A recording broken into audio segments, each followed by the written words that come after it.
गुरु महाराज कितना सटीक भगवान श्री राम की वाणी को कितना सुंदर पुष्टि कर रहे हैं। गुरु महाराज कहते हैं केवल नर ही तन से मुक्ति को पावहु, याते यातन दुर्लभ मुक्ति कमावहु। पहले ही गुरु महाराज एक शब्द रख दिए केवल। केवल मतलब सिर्फ, ओनली वन नहीं, केवल मतलब एक मात्र मनुष्य शरीर से ही कोई मुक्ति को पा सकता है। इसका मतलब हुआ कि मुक्ति का द्वार एक मनुष्य शरीर को छोड़कर अन्य शरीर में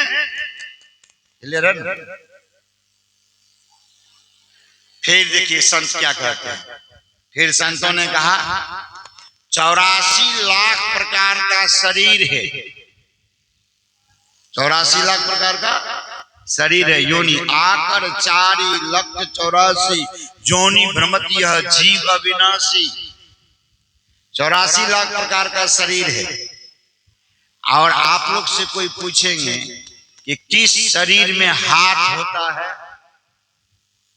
किस किस शरीर में, 2-4 ऐसा शरीर का नाम बोलिए जिसमें ये दोनों हाथ होता है, पता कीजिए। तो एक उत्तर मात्र आएगा, मनुष्य शरीर को छोड़कर अन्य किसी शरीर में ये हाथ नहीं होता। कोई लोग माथा लगा के कह देते हैं बंदर को भी होता है, बंदर को हाथ नहीं होता है। किसी शास्त्र में बंदर को पढ़ लिया जाता है। यानी जिस शरीर में हाथ होता है उसी शरीर में मोक्ष का द्वार होता है। इसलिए गुरु महाराज लिख दिए केवल नर ही तन से मुक्ति को पावहु, याते यातन दुर्लभ मुक्ति कमावहु। फिर आप देखिए संत कबीर साहब क्या कहते हैं। संत कबीर साहब ने कहा देव पूजते पूजते हिंदू मर गए। हिंदू लोग देवी देवता की पूजा करते हैं। संत कबीर साहब से पूछा गया देवी देवता की पूजा करने से मोक्ष मिलेगा? देवी देवता की पूजा करने से मोक्ष मिलेगा? नहीं। देवी 33 करोड़ देवी देवता में सबसे श्रेष्ठ देवता कौन है? ईश्वर कोटि का देवता 3 को माना गया, ब्रह्मा विष्णु महेश। 33 करोड़ में 3 को श्रेष्ठ माना गया, ब्रह्मा विष्णु महेश। जब बोलिए ब्रह्मा विष्णु महेश को मुक्ति मिली, कितना सटीक है। आप पढ़िएगा रामचरितमानस को। वाल्मीकि मुनि भगवान श्री राम के आंख में आंख डाल करके कहा जग पेखन तुम देख निहारे, विधि हरि शंभु नचाव निहारे, त्यों न जाने मरम तुम्हारा और तुम ही को जान निहारा। भगवान श्री राम को वाल्मीकि मुनि कहते हैं ये संसार क्या है? संसार तो तमाशा। आप कौन हैं? आप तो तमाशा देखने वाले, नाचने वाले कौन है? ब्रह्मा विष्णु महेश को आप नचाने वाले हैं और आप बैठ करके नाच देखने वाले। तब कहते हैं त्यों न जाने मरम तुम्हारा। ब्रह्मा विष्णु महेश भी आपके मरम को नहीं जानते, लेकिन जो कह रहे हैं कौन? वाल्मीकि मुनि, वो भगवान के मरम को जानते हैं ना। तब ने कहा पूछाऊं मोहि की रहूं कहां, मैं पूछत सकुचाऊं, जान हो ता देहु कही, तुम्हें दिखाऊं उठाऊं। इसका मतलब उनके मरम को वाल्मीकि मुनि जानते हैं, लेकिन ब्रह्मा विष्णु महेश उनके मरम को नहीं जानते। क्लियर हो गया? चलिए संतवाणी सटीक लिखे गुरु महाराज। संतवाणी सटीक गुरु महाराज लिखे, आप उसमें पढ़िएगा। कबीर साहब की वाणी लिखे। कबीर साहब ने कहा ब्रह्मा विष्णु महेश्वर इनके सिर लागी काई, इनके भरोसे मत कोई रहिए, इन्होंने मुक्ति नहीं पाई। क्लियर हुआ? अब आइए संत कबीर साहब क्या कहते हैं। देव पूजते पूजते हिंदू मर गए, तुरक मुए हज जाई। तुरक किसको कहते हैं? मुसलमान। मुसलमान भाई क्या करते हैं? हज करने जाते हैं, कहीं हज करके वापस गांव लौट आए, उसका घर आते ही नाम बदल जाता है। अब उसको हाजी साहब कहेंगे। हाजी साहब क्यों? हज करके लौट आए, पुराना नाम का है। हाँ, सब उनको हाजी साहब कहेंगे। तो कहते हैं तुरक मुए हज जाई, जटा बढ़ा के जोगी मर गए। कौन जोगी? कुंभ गए थे, इसमें से कोई कुंभ क्लियर है ना? वहां देखे भाई जटाधारी साधु से, ओ जटा एकदम लपेटे हुए। 13 जनवरी से 26 फरवरी 45 दिन का चला था कार्यक्रम कुंभ का। 45 दिन का कुंभ चला था और 45 दिनों में जटाधारी साधु सब ट्रक का ट्रक गांजा पी गए। ट्रक का ट्रक। आप पढ़िएगा सत्संग योग, महुआ की बनी हुई, गुड़ की बनी हुई, आटे की बनी हुई, तंबाकू, भांग, अफीम, इसका सेवन करने वाला व्यक्ति कभी भी मोक्ष को प्राप्त नहीं कर सकता। स्पष्ट लिखा हुआ। इसका मतलब क्या हो गया? जटा बढ़ा के जोगी मर गए। गांजे पीने में ट्रक का ट्रक गांजा पी गया, क्या इनको मुक्ति मिलेगी? क्या इनमें किन्हों न मुक्ति पाई? तो संत कबीर साहब से पूछा तब किनको मुक्ति मिलेगी? कहा जो नर, अब देखिए दूसरा का नाम लिया, बंदर भालू का नाम लिया, देवी देवता का नाम लिया। संत कबीर साहब ने कहा जो नर जोग जुगति करी जाने, जिनसे संत सद्गुरु, जो नर जोग जुगति करी जाने, खोजे आप शरीरा। बार में क्लियर है? खोजे आप शरीरा, तिनके मुक्ति संशय नाही, कहत जुलाह कबीरा। क्लियर हुआ?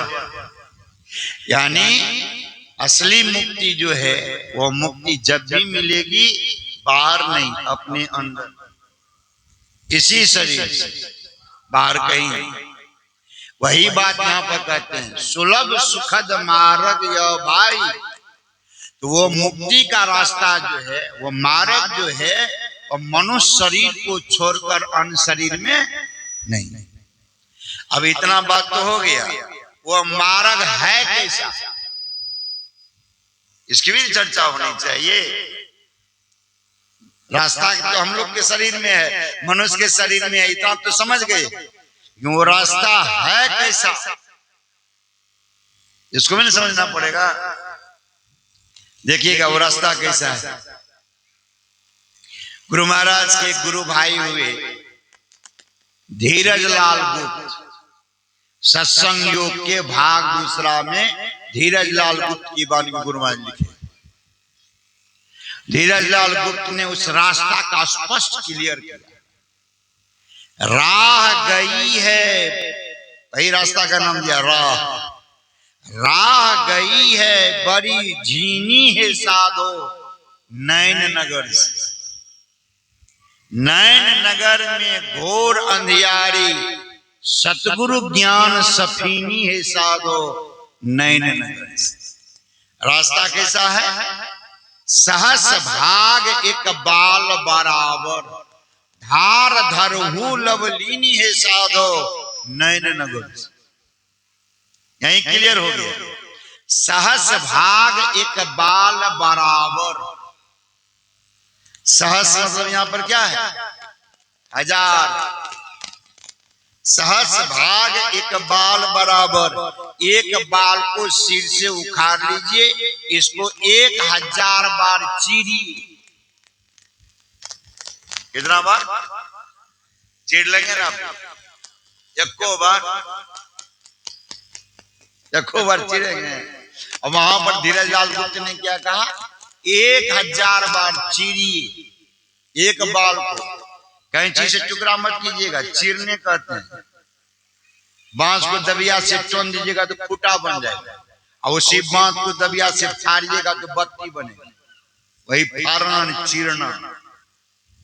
तो चीरिए कितना बार? 1000 बार। तब जो 1000वां भाग होगा, वैसा रास्ता हम लोगों के अंदर में है। क्लियर हुआ? सहस भाग एक बाल बराबर, धार धरहु लवलीनी है। इसी बात को संत कबीर साहब के क्या कहते हैं? राह बारीक, बारीक मतलब सूक्ष्माति सूक्ष्म। बारीक का मतलब है खाना परोसने वाला, उसको भी बारीक कहते हैं।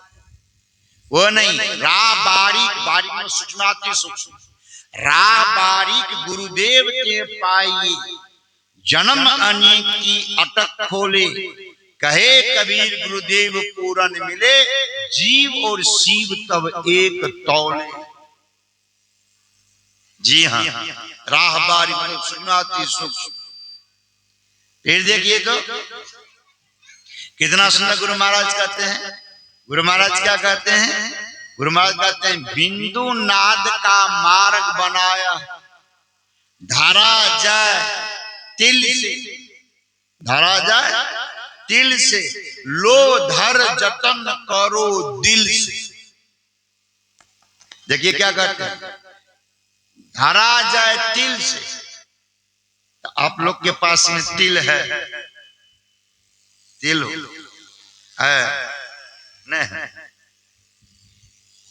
देखते हैं हम लोग के पास में कहते हैं तिल नहीं। हम लोग के पास में तिल है, एगो तिल नहीं है, 3 गो तिल। कहां पर तिल है? हो नाक में है कि गाल पर है कि पेट में है कि कहां पर? हाँ? तिल कहां पर है? देखिएगा, तिल आंख में, आंख में। कितना सुंदर है, कितना सुंदर कहते हैं। सुरती दरस करन को जाती तकती तीसरी तिल खिड़की। क्या को तिल बतलाया हो? 3 गो तिल बतलाया। तीसरी तिल खिड़की मतलब एक तिल, दूसरा तिल, तीसरा तिल। तो आप लोग को आंख कितना है? आंख 2, तिल हो गया 3, आंख हो गया 2। अच्छा देखिए गुरु महाराज के बाणी से, मन तुम बसो तीसरो नैना। नैना मतलब क्या गो आंख कहते हैं? 2 गो स्थूल है ना, एगो सूक्ष्म। तो ये दोनों आंख में तिल है, तो तीसरी आंख में तिल होगी ना। इसलिए कहा, संत कबीर साहब भी पुष्टि किए, है तिल के तिल भीतर बिरले साधु पाया हो। क्या गो तिल हुआ? है तिल के तिल भीतर, 3 गो नहीं हुआ। मन तुम बसो तीसरो नैना, सुरती दरस करन को जाती तकती तीसरी तिल। नहीं हुआ? वही बात वहां पर कहते हैं। क्या कहते हैं? धीरजलाल गुप्त ने क्या कहा? यही बात कहा।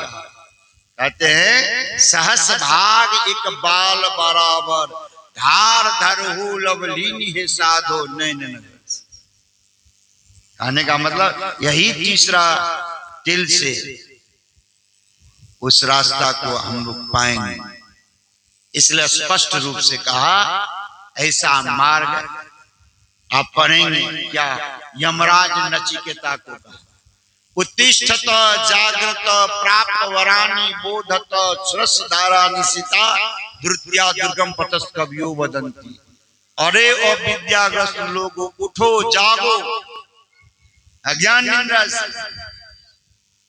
श्रेष्ठ महापुरुषों के पास जाकर ज्ञान प्राप्त।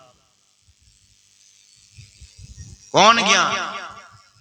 यही ज्ञान जिस ज्ञान की चर्चा भी हो रही है, श्रेष्ठ महापुरुष। यही बात हम लोग के गुरु महाराज ने कहा, बिन दया संतन की में ही जानना इस राह को नहीं। जब तक संत की दया नहीं होगी, हुआ नहीं, होता नहीं, वो होनहारा है नहीं। कहने का मतलब ऐसा जो मार्ग है वह हम लोगों के शरीर में भगवान दिए, ऐसे मार्ग पर चलने के लिए कहते हैं सुलभ सुखद मार्ग या भाई भगति मोरी पुराण सुति गाई। इसी मार्ग पर चलने से एक दिन हम लोगों को मुक्ति मिलेगी। अब आइए, मार्ग इतना है सूक्ष्माति सूक्ष्म, एक बाल का 1000वां भाग, तो चलने वाला उससे बड़ा होगा कि छोटा? मार्ग से, रास्ता से, रास्ता पर चलने वाला छोटा होता कि बड़ा? चौड़ाई चलने वाले की कम होगी कि बेसी? रास्ता से सामने रास्ता है ना, हो सामने रास्ता है ना, गाड़ी आती जाती है। अगर रोड के बराबर ही गाड़ी की चौड़ाई हो जाए, क्रॉसिंग होगा? कोई बोलिए तो नहीं होगा। इसका मतलब रास्ता से, रास्ता पर चलने वाले की चौड़ाई कम। इसका मतलब रास्ता जितना सूक्ष्म अति सूक्ष्म है, उससे भी सूक्ष्म चलने वाला होगा ना, तो उस पर जो चलने वाला वो कितना सूक्ष्म है।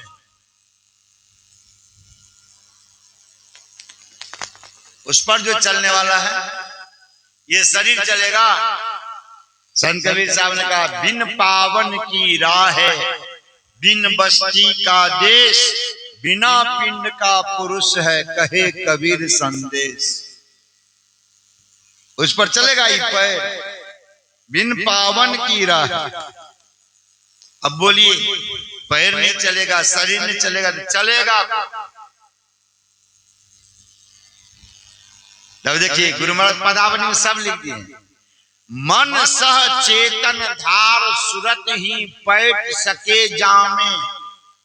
स्पष्ट हो गया, मन सह चेतन धार सुरत ही पैठ सके जामे, जेहि हो गमनत छूटत पिंड ब्रह्मांड कन सुधी हो जामे। उस पर जो चलेगा वो कितना सूक्ष्म है। पढ़िएगा आप लोग, ध्यान बिंदु उपनिषद को पढ़िए। बालाग्र सत्य सहस्त्रम तस् भागस भागिनः, तस् भागस भागार्धम तत्क्षयेतु निरंजनम। हम लोग कितना सूक्ष्म है। हम लोग का मतलब शरीर नहीं, ये जीव कितना सूक्ष्म अति सूक्ष्म है। कहा एक बाल का 100,000वां भाग का आधा